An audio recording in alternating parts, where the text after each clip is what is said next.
The looming U.S. tariffs are a concern across the country. There's apprehension over how heavy their impact will be, speculation on what Ottawa's response will be, and discussion on Canada's U.S. relations long term. JP Tasker reports. U.S. President Donald Trump could plunge the Canadian economy into a recession with the stroke of his pen on Tuesday. For border town businesses like Sunrise Greenhouses, a 25% tariff could be especially devastating. The impact will be in the millions. Half of the company's flowers are sold into the U.S. Now they could be priced out. We are taking the threat very seriously and trying to be very proactive. Prime Minister Justin Trudeau is promising to hit the U.S. with retaliatory tariffs the minute Trump launches his threatened trade war. We will have a strong, unequivocal, and proportional response as Canadians expect.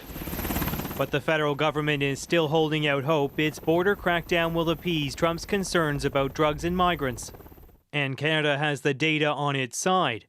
The quantity of fentanyl seized at the northern border has dropped 97% in the last month alone.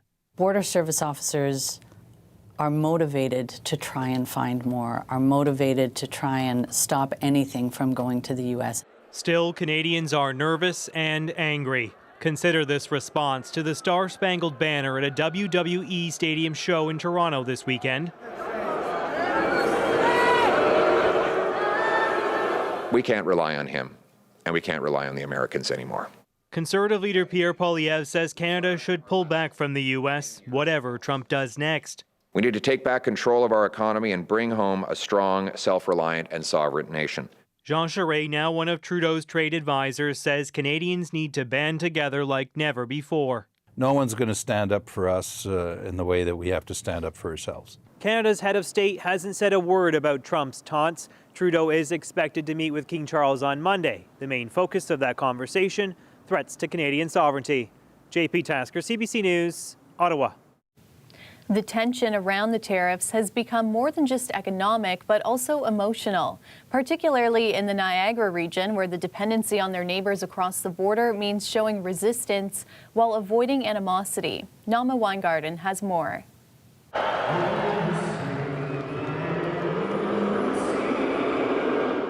to say our relationship with the U.S. has changed quite a bit since the tariff threats.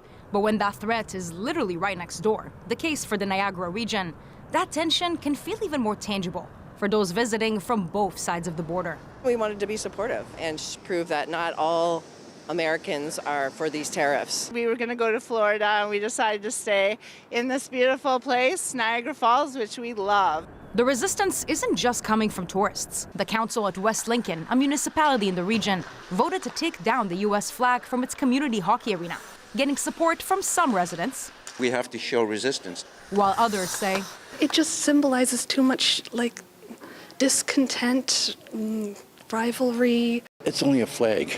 Like, let's do other things, like, buying Canadian products and doing other things to stop this tariff thing and stop the madness that's coming up from the south. The region's director of economic development says they're working on a plan, putting together Team Niagara, made up of regional industry and economic leaders and reps from the federal government, who've been meeting every week. We're assessing what potentially the impacts can be and and determining how we best respond from a regional point of view. Especially given the impact expected, particularly for manufacturers of car parts and metal. We have about 72% of our manufacturing and our exported products goes directly to the U.S. It would impact about 30,000 jobs in our region that are impacted by export development.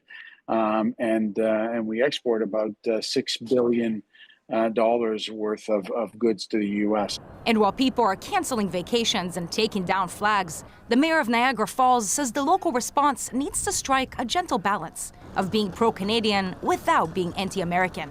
We're too aligned as allies to ever look at each other as enemies, and we have too much to be gained by working together than to ever want to work apart.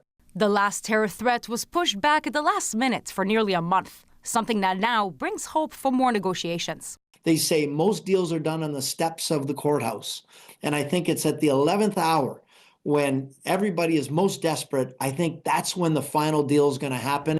And that we'll find out by Tuesday, when the tariffs are officially set to go into effect. Nama Weingarten, CBC News, Toronto.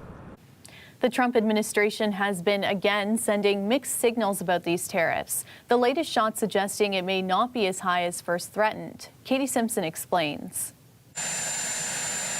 Ahead of what's expected to be an explosive week in the Canada-U.S. relationship, President Donald Trump returning to Washington, poised to make his final decision on tariffs.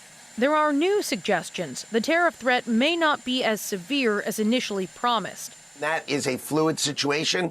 There are going to be tariffs on Tuesday on Mexico and Canada. Exactly what they are, we're going to leave that for the president and his team to negotiate. Trump has threatened a 25% tariff on Canadian goods, a lower 10% tariff on Canadian energy, a 25% tariff on Mexico, and an additional 10% tariff on China. On Fox News, the Commerce Secretary repeatedly saying the numbers could change. Exactly what they're going to be, I'm going to leave that for the president to decide. He's got great advisors. I'm obviously at the table with him. While the Trump administration says these tariffs are about improving border security, the goalposts continue to shift. The latest demand, the Treasury Secretary says Canada and Mexico should impose tariffs on China. The Mexican leadership has offered to do that. We haven't heard from the Canadians, but I think that'd be a very good start. Trump had initially warned Americans to brace for tariff-related cost increases, but now he's dismissing concerns that his plan will make life more expensive. It's a myth. It's a myth that's put out there by foreign countries that really don't like paying tariffs. And Trump's allies are supporting the tariff plan, complaining that North American free trade has enabled job growth in Mexico at America's expense. When you look at the fact that Michigan is seeing its opportunities pass by, enough is enough. The status quo is not good enough for Americans, which is why Donald Trump got elected. And frankly, even our allies have not been playing a fair game. Whatever Trump finally decides, he will sell his decision to Americans during his major address to Congress on Tuesday night. Katie Simpson, CBC News, Washington. The federal government has announced a $30 million advance payment to the Mississaugas of the Credit First Nation.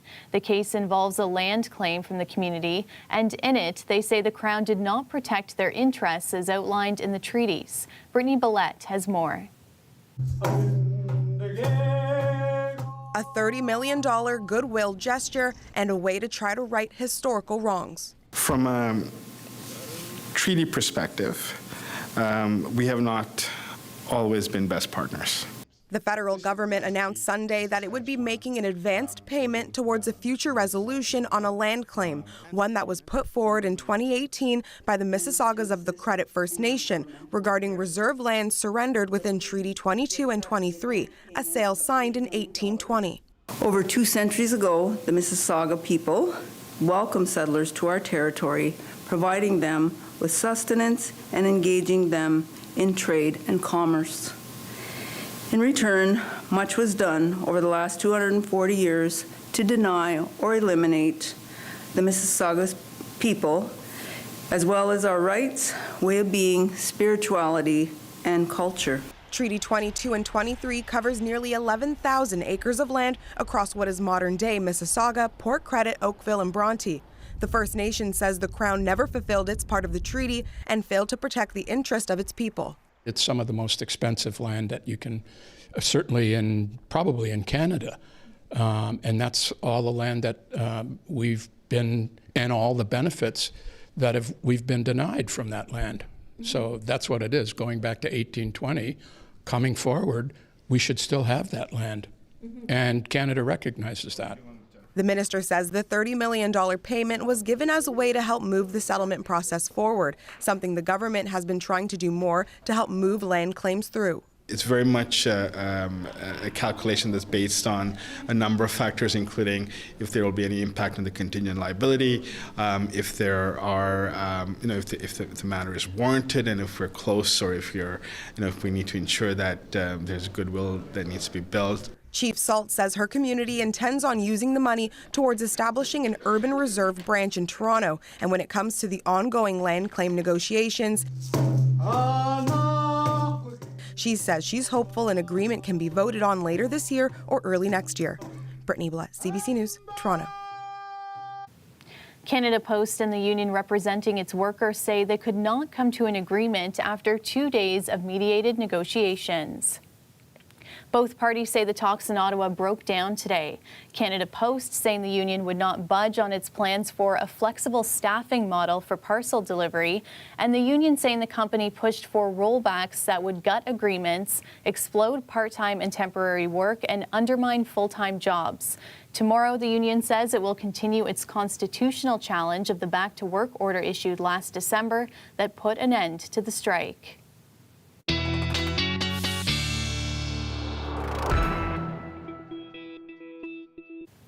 Sophia Kambalia joins us now for a first check on the forecast, and it felt especially frigid out there this morning.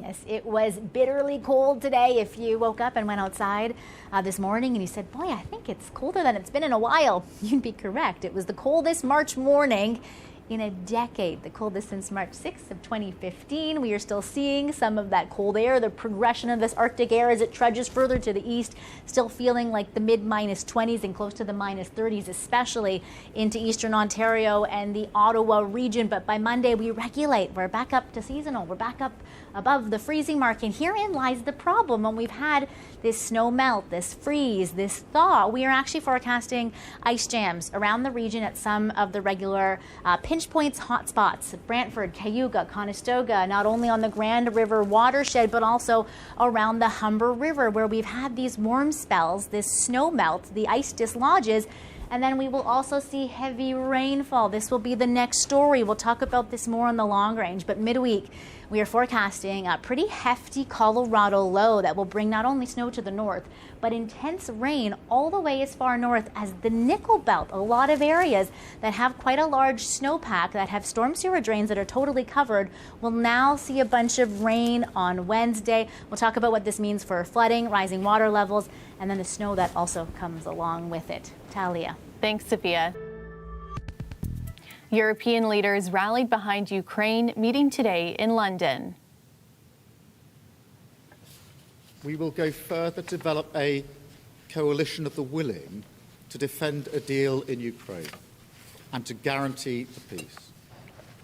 It amounted to a determined endorsement for Vladimir Zelensky following his Oval Office confrontation with Donald Trump.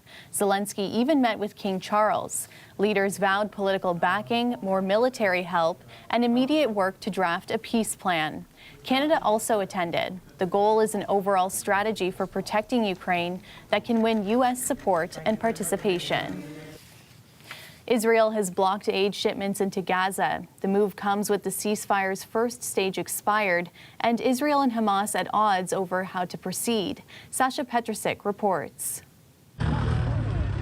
In the rubble of Gaza, Palestinian Muslims mark the start of Ramadan. Finally enough food on the table after months of war shortages.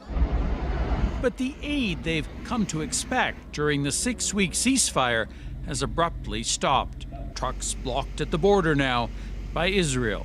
Enough war, says Mohammed al-Jarusha. We have a right to life. Israel says now that the first phase of the ceasefire agreement is over, it has no obligation to allow aid. We fulfilled all our commitments until the very last day. It says it's ready to talk. Negotiations should be connected to release of hostages. Aid will start flowing, Israel says, as soon as the 59 still held start being released. About 24 of the remaining hostages are thought to be alive. During the first phase, almost 2,000 Palestinian detainees were set free in exchange for the 33 Israeli hostages. Now, Hamas says it wants to stick to the original deal, which sees all hostages freed in a second phase once Israel withdraws from Gaza and ends the war, something it's reluctant to do. But blocking aid violates international law, say UN officials, aid groups, and mediator Egypt. It's unacceptable to use aid as a weapon for collective punishment and starvation, says Foreign Minister Badr Abdelati. Hamas calls Israel's move cheap extortion. Spokesman Hazem Qassem vows Hamas won't give in. Israel's threatened additional consequences, saying it has Washington's support for the tough approach. Still, the government here is under growing pressure from Israelis to make a deal before more hostages die in captivity. Sasha Petrusik, CBC News. After 40 years of advocacy work, Toronto's Somali community is getting a new center for culture, recreation, and belonging.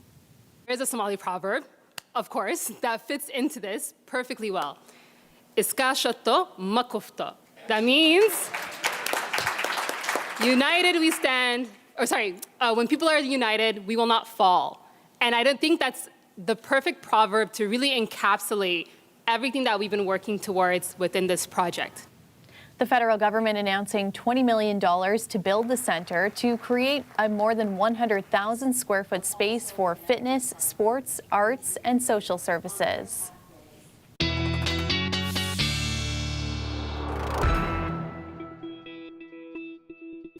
Sophia Kambalia is back now with a look at your forecast, and it does look like it's about to warm up a bit. We're officially into meteorological spring, and there's a sign of spring coming this week. Love it or hate it, the classic spring low pressure system. Sometimes these hefty storms can be the strongest of the year, and this is why. Warm temperatures rising throughout the south from the equator, while there's still cold shots of Arctic air coming from the north. It amps up the jet stream, which is a conveyor belt of storms, and can bring these big systems barreling through the eastern half of the country, like the Colorado low that is coming midweek. It will feature, like most of these big spring storms, heavy snow to the north and everything in the kitchen sink to the south. This time around, yes, there will be significant snow, especially midweek and especially through this triangle between Sault Ste. Marie, Timmins, and North Bay. But the problem herein lies that the rain-snow line and the warm sector of this incoming system will be far to the north. So areas as far north as the Georgian shores and the Nickel Belt will see periods of heavy rain throughout Wednesday. This is a problem because these are areas with a very large snow pack, areas where storm sewer drains are fully covered, areas that will most likely see pooling, ponding, flooding, rising water levels, and ice jams, as we mentioned before, as that ice gets dislodged and the flow picks it up. Currently about 73 centimeters on the ground in Ottawa, not including the big, heavy, shoveled snow banks. About 50 centimeters on the ground around the Georgian shores still. A lot of this will get rained on and be a slushy, icy mess as we get cold in behind this system. Here's the timing quickly. Quick burst of snow Tuesday before the system comes in on Wednesday. Little bit of freezing rain to start. And then rain as far north as the Nickel Belt with heavy snow north of Sudbury. It cools down with wraparound cold Thursday, Friday, and into the weekend. So that freeze thaw and slippery surfaces will again be our story into next weekend. Talia. Thanks, Sophia. And that's our show for you tonight. Thanks so much for watching.